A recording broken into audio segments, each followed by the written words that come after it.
Victoria 3 Realms of Exether, which I always called Realms of Excelsior, but... Oh my god, you made it! Sorry about last episode, I kinda left you hanging. But that's okay, we're together in this brand new world, which is your classic MMORPG fantasy, where adventurers get to venture in giant spider caves, collecting 7 poisoned spider fangs, and giving them to the local quest giver in order to progress the story. Coincidentally, the second quest is the king was found stabbed with 7 poisonous spider fangs, and now you must figure out who did it for the rest of the game. Classic MMORPG fantasies. However, in Realms of Excelsior, it's 1178 and the Industrial Revolution has just begun. Will you be able to become a venture capitalist, rolling in money, or you will toil the rest of your days in the spider mines with the rest of the kids? Who knows? Welcome to Aachen. At the beginning of the game we have a protectorate, the Secret Keepers. They live high in the mountains, studying the magics of the arcane, and employ brave adventurers such as yourself to toil away in the spider mines, bringing fabrics and silk. If you need me, I'll be in the Government Administration Bureau. Nothing bad ever happens there. Oh, I'm sorry. Muggles are not allowed in the Government Administration Bureau. No, seriously, we are ruled by our Archmage, Slavoj Turjaski, because Aachen is fantasy Poland. Apparently, we are a mageocracy, and the government is ruled by a circle of mages and their pursuit of arcane knowledge. The bureaucracy is managed by a council of mages, and our magical focus is arcane learning, which, unfortunately for you, is the most muggle-unfriendly option. We also have a wizard education system, but fear not, for I am made out of magic, and I'll make this country a way better place for people like you. But until then, off to the spider mines you go, and remember, those with arachnophobia don't deserve to eat. Good luck! Now, of course, the first thing we need to do is familiarize ourselves with the world and the geopolitical players in it. The strongest one is Ravik, which are pretty far away from us. Arador, which are right next to us, will definitely be more relevant. So is the Demonian Empire, which already look like douchebags. I feel like Seraun will make for natural allies. As for us, our religion and culture don't have any taboos or obsessions, and you probably noticed that we have some arcana going on. That's right, we get to play lots of magical cards, which give us a lot of bonuses. Thanks to our culture and religion, we have access to the Sphinx, which gives us all sorts of innovations and technologies, and the Kraken, which gives us more fishing, convoys, and other boat things. How exciting. Not as much as the Dragon one, which gives you Infamy Decay, Army Offensive. Perhaps the Angel deck is more your style. I mean, we're stuck fishing, but Angel deck. Woo! Now, if we want more arcana for more cards, we're going to have to expand our magical bureaucracy, classic MMORPG, which leads us to our research tree, which has been greatly expanded. We also have a unique race research. As you can clearly see, unlike the immigrants, we are considered human, which gives more political strength and investment contribution for adventurers and heroes, which brings us to a new mechanic of veil integrity. The more we industrialize, the lower the percentages will go, which will affect our provinces like pollution. However, we can hire adventurers and heroes by building questing offices, which of course will give you more job opportunities. That's right, you can be a wizard and do wizardy things. Or you can be an artificer, operating magical machines. If you're really good at your job, you can also become an archmage. However, if you are a muggle, you can always become an adventurer, risk life and limb to collect fabrics and silk, which you can sell for a handful of nickels a pop. And if you're really good, you can also become a hero and get a real job. As for the economy, we have a boatload of new resources, which we can use in our farms and mines, employing mages to increase productivity. The backbone of the magical economy are the wish stones, which we can mine and then make into gizmos, which are essentially magical tools. Adding those new resources to our economy will definitely help it scale a lot faster. This also extends to construction sectors, where we can use less iron and tools. If you think that regular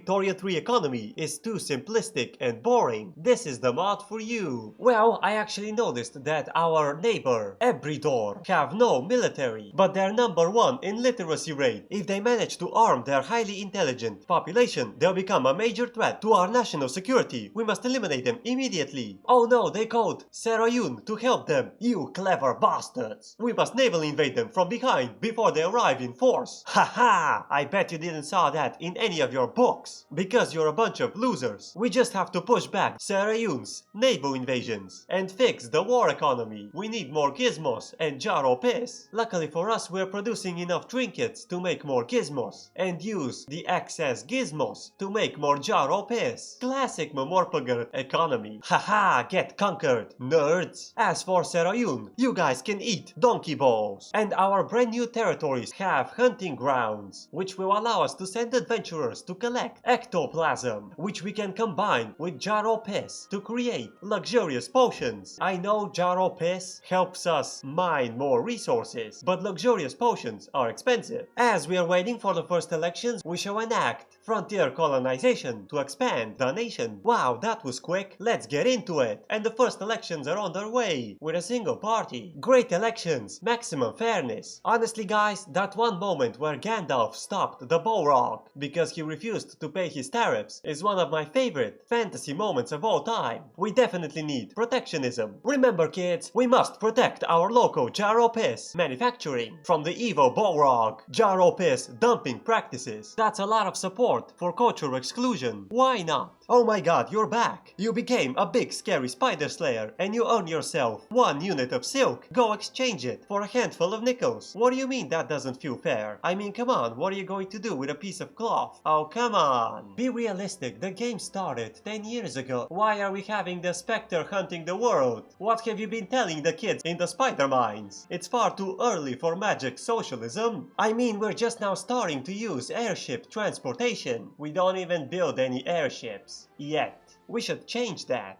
Cultural exclusion, see that? Progress. Go back to the spider mines. There's no need to rush. New elections. Finally, we have 2 parties. I was getting worried that our democracy is broken. Nice elections, good performance, and now we can build airships, which are quite expensive. Looking at all the interest groups, pretty much everyone's happy. Which makes sense. We don't have that much population. Everyone has a profitable job. What more do you want? Except for more people. And looking at the population map mode, we definitely found Fantasy China. Okay guys, listen, if we add 7 million people to our 12 million, the labor market will be perfectly balanced and everyone will be happy. Promise! Now let's get ourselves some Fantasy China, the long way around. Apparently. Okay, now I know that some of you might argue against forcefully integrating 7 million people to our population who do not speak our language, have a different culture, look different, and are ready to sacrifice their lives to resist us. However, the radicals shut up the Poles and the Fantasy Chinese. Of course. Oh look, they have quite the industry and also chima-sealed fields, which isn't opium, but it functions like it. Their culture is also obsessed with meat and chima-sealed. Classic Fantasy China. Look at that population spike, and we also inherited their protectorate, native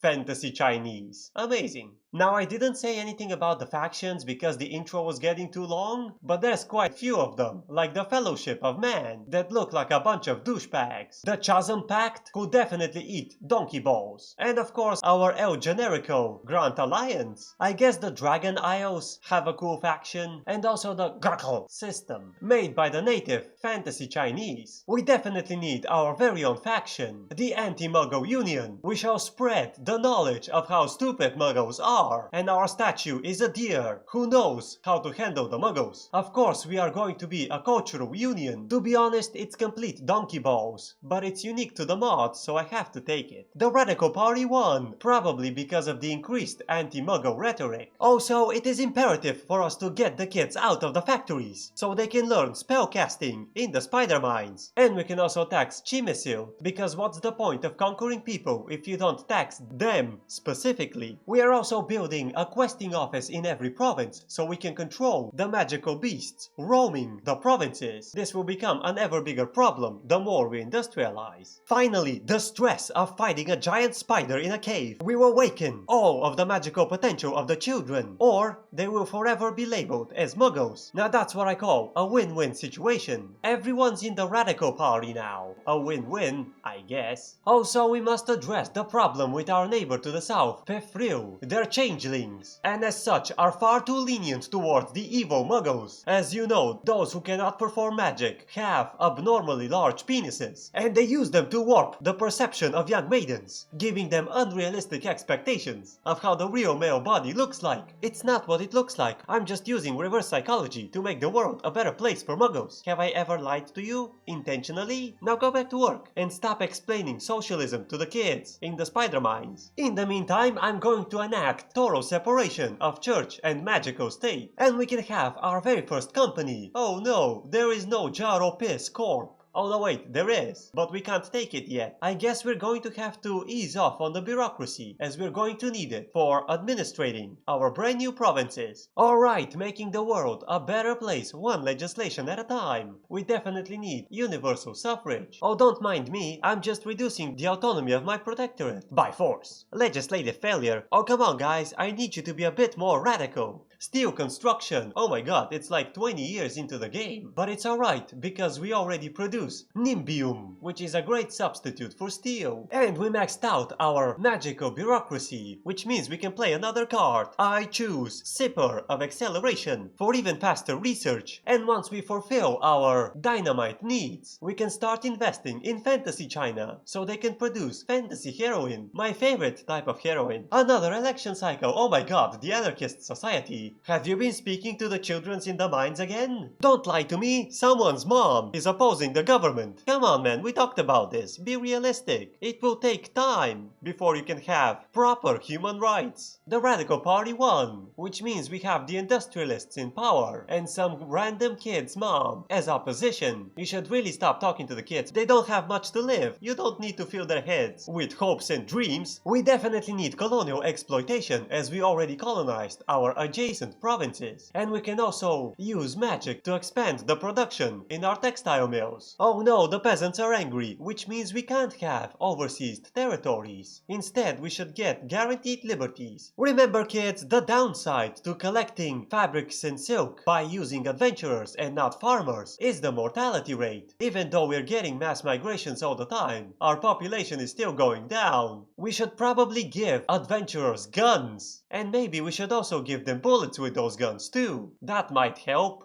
With the economy, I'm not actually sure that arming random civilians will be beneficial for internal security, but remember kids, anarchy offers opportunity to those who are willing to seize the means of violence. Hey, wait a minute, we can actually grow cotton, dyes, tobacco and coffee in Fantasy China. I mean, I'm still gonna arm random civilians, but this investment package will also help the economy. Finally, guaranteed liberties, and it seems that we have to invite that random soccer mom into the government. This will give us 7% chance, which isn't a lot, but we really need to move ahead of the curve and establish anarchy before the random armed civilians. Unfortunately, the stupid secret keepers changed the production method on the spider mines, so we have a shortage of silk, but that's alright, there is a huge production potential if we can get some overseas colonies. The stupid South Sea Company can't possibly stop us. The Anarchist Society actually won some votes, and we have defeated the stupid monkey people. Wait, why can't we expand our colonies? I need the stupid monkey people to make silk for me. Great, I killed them for nothing. We also defeated the people, but they don't have any silk. Well, this sucks. Legislative failure, that's okay. We just have to arm some more civilians. We definitely need regulatory bodies, so workers can take 20% less damage. As you know, the spiders can hit pretty hard, especially if you're 8. I really like how the monkey people have just joined our empire and are already spending a good chunk of their income on fantasy heroine. Amazing. We should definitely expand to the south. Looking at the secret keepers and their complete refusal to change the production method on the spider mines is so annoying. I would kill for this amount of silk. Come on! To be honest, I've killed for less. But we actually managed to find a fish that's made out of iron. That's a pretty cool fish. Legislative failure, what just happened? I'm so sorry, but you're gonna have to continue observing children being mangled by giant spiders on a daily basis. Fortunately for us, there is a whole island which is suitable for silk production. We just have to take over the Devil's Exile. Oh no, all these armed civilians insist on having poor laws. I have no choice. And another election cycle. Oh no, the soccer mom went home and now we have a social democrat. Unfortunate. Alright Devil Exiles, it's time for you to bring much needed silk to our textile industry. What? No, you can't go to the Devil's Exile and be a farmer. They're devils, which means they're dangerous. Stay in the spider mines, where it's safe. We can also hire an adventurer. I'm not sure what they do except giving you more prestige. Everybody, meet our chief adventurer, Tomasz Marawaszk. Finally, we have poor laws, and by the looks of things, no one wants elections. Which means it's time for an autocracy. And the economy is definitely booming. Finally, we managed to cement Sławosz Turżawski's undisputed leadership. Oh my god, we have to stop this unprecedented tyranny. Alright Sławosz, you Wingardium, your last, Viosa.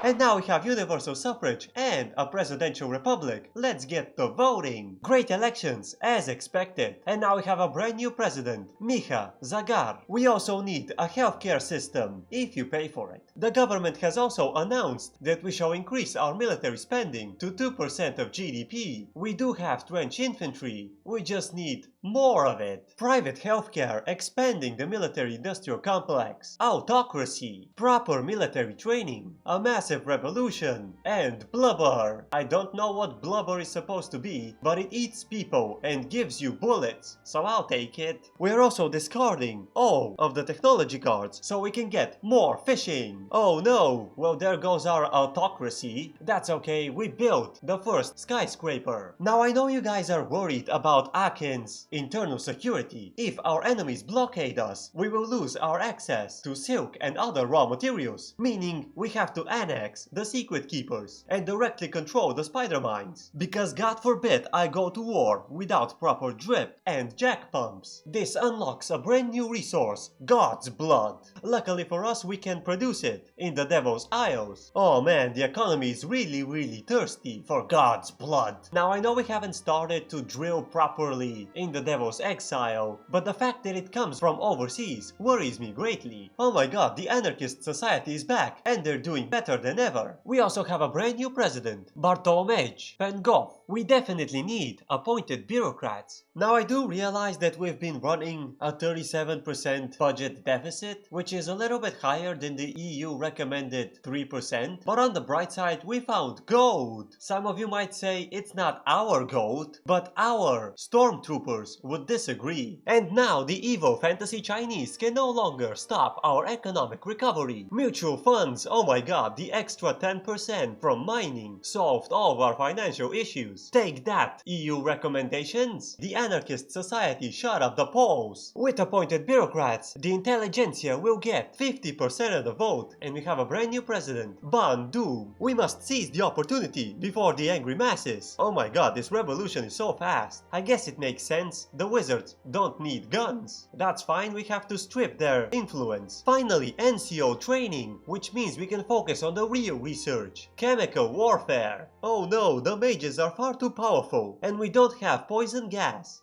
Yet. Which leaves us no choice. We have to persecute the mages before things get out of control. Talk about cutting it close. Alright, this is it guys. No longer shall the evil mages use evil magic to reduce the size of your penis. That happened to me. I'm not just projecting, it was evil magic, promise. And we can finally transform our faction from Anti-Muggle Union to Anti-Mage Union, so we can stop the evil mages worldwide. And with the extra authority, we can now lower the taxes for the very first time, it seems that we have effectively eliminated all of our political enemies, and nothing is stopping us from enacting anarchy. A revolution for national militia? That kinda sucks. New elections and the revolution keeps changing. The Radical Party won, and we have a brand new president, Krapo Kidrik. We can also use ectoplasm to generate electricity, or a trinket that is made out of ectoplasm. Does that mean that we're using your grandma's ghost to generate electricity and feed our economy? Yes, but don't think about it. And we signed an alliance with Arador, which will allow us to take action against our evil neighbors, the Bryce Branch Estate. We heard reports that they are using their evil magics to reduce the penis size of non-suspecting Okian tourists. Oh no, I forgot. Squad infantry needs radios. Give me a minute, guys. Finally, a weapon capable of counteracting Pinnacus Shrinkacus on the battlefield. War crimes. Haha! Parry this, you filthy casuals. And our brand new territories also have beekeeping hives, which make sugar and wine. Pretty cool. Finally, we can live in a junta where we are ruled by our general, Krapo Kindrik. Behold, my magnum opus. Anarchy reduces political strength from wealth by 75%. Poor laws reduces political strength to the poor by 20%. Licensed spellcasting greatly reduces political strength of wizards and archmages. Together combined, they will ensure that no one can form a stable government. And thus I managed to transform Fantasy Poland into Fantasy Bulgaria. That's right, you are now free to quit your Spider-Man job and join the military. Also, we must get rid of the mages in schools. Now, I did play nice with all of our neighbors, but we really need Selenet's God's Blood fields. Unfortunately, everyone and their mom is guaranteeing their independence, so we're gonna have to attack their ally, Teferet, and we can also use the opportunity to nationalize 311 buildings. Unfortunately, we have to raise taxes. Well, there goes the government's legitimacy. Amazing. And it is time for us to secure the strategic resources we shall need in the unlikely event of a naval blockade. Oh, my poison gas. Talk about a slight advantage. Also, we're going to have to postpone the education reform. We can't afford a revolution right now. One down, one to go. Get to drilling, boys. We are victorious, and we're going to have to pause the military reforms for now. Finally, radios. To be honest, that nearly bankrupted us. And now, with the help of Bandung, we can get rid of Krapo Kidrik's unprecedented tyranny. Finally, a comprehensive military reform and a Cancer Republic. And now we're led by Representative Krapo Rupnik, an ethno-nationalist, and I can't replace him. Okay, some time has passed, and I can confidently say I lost control over the government. I'm just along for the ride. At this point, classic Fantasy Bulgaria. Okay, I'm going to try to make some loyalists. Oh, I'm so sorry, guys. It seems that the revolution never ends, which means we have to attack our southern neighbors. As you all know, we are the pro-anarchy union. If you have a government, you are a direct threat to our national security, and we will destroy you. After all, we have the power of poison gas on our side. Oh, what is this? You gonna shank me or something? I don't even know where they are on the map. Well, why don't you come and get me? We are victorious, but this is not the end, because we must stop the evil anti-anarchist coalition. And I'm also quite surprised that Arador are still my allies. Amazing. Also, we managed to reach rank 1 hegemon. Okay, the economy might not be holding up all that well. However, there are still countries that are willing to sell bullets to a pariah state such as ourselves. That's just classic geopolitics. Placating the mages did not work. However, we might still be able to fix the economy. Alright, with the magics of poison gas, evil anti-anarchist coalition number 1 has been defeated. See that? Being a soldier is way better than being a simple spider slayer. I did demobilize the army and our economy is looking pretty good. Except we really need God's blood. But that's to be expected. Oh my god, I landed! Crap! I wasn't ready for this. I mean, our enemies are surrendering one by one, which means it's time for a counter-invasion. A white piece? Alright then, I accept. There you go, guys, we are victorious and our anarchy is unchallenged, you bunch of douchebags. Alright, that's it. Grab your gun. We are going on the offensive. We managed to land. Unfortunately, we are very close to bankruptcy because we have to pay for all of our unraised conscripts. And I can't get rid of them because of the revolution. cooperative ownership. Oh my god, we can use the 2 days without revolution to downsize as much as we can. Oh no, they landed. That's fine, we can hold them back. You have to focus on taking the enemy's capital. All the way over here. I believe in you. Looking at the stats, they got nothing on the giant spiders. Oh my god, a white piece. We did it. Good job. We just have to make the enemy eat donkey balls before the economy collapses. Sarayun capitulated, and we might be taking 35% attack and defense penalty, but that's still more than enough to destroy the Danubian douchebags. We entered their capital, which means we are victorious. Another one. Jesus, can you guys stop? We did manage to expand quite a lot by taking all of the Danubian colonies, but here comes another evil anti-anarchist coalition. I guess we have to declare bankruptcy, and by the time the war starts, we can have some attack and defense. It's a bit of a gamble, but I'm willing to take it. Oh boy, here they come. Unfortunately for us though, the revolution is about to start and I have no means of delaying it any further. And yes, I know I can switch sides and pretend like I didn't lost control over the government 20 years ago, but I'm not gonna. I'm going to be the bigger man and admit that Kraporupnik's governance was pretty crap. Welcome to Revolutionary Aachen! And of course, because we don't have any infamy anymore, our enemies lost interest in the war very quickly. And we are ruled by our king, Yernesh Lipuskek. You can also call him the Anarchy King. That's right, we are an anarchistic monarchy with cooperative ownership, graduated taxation, and unfortunately for you, arcane learning, which means you have to go back to the spider mines if you want to make enough money to eat. And our pro-anarchy union managed to spread all over the world. Remember kids, Gandalf would have never made a difference if the orcs had poison gas. Always be tolerant towards those who look different than you, even if they're literal snake people. Unfortunately, we don't have any capitalists, aristocrats, or archmages, which means we have to go back to vanilla Victoria 3 off screen. Until next time.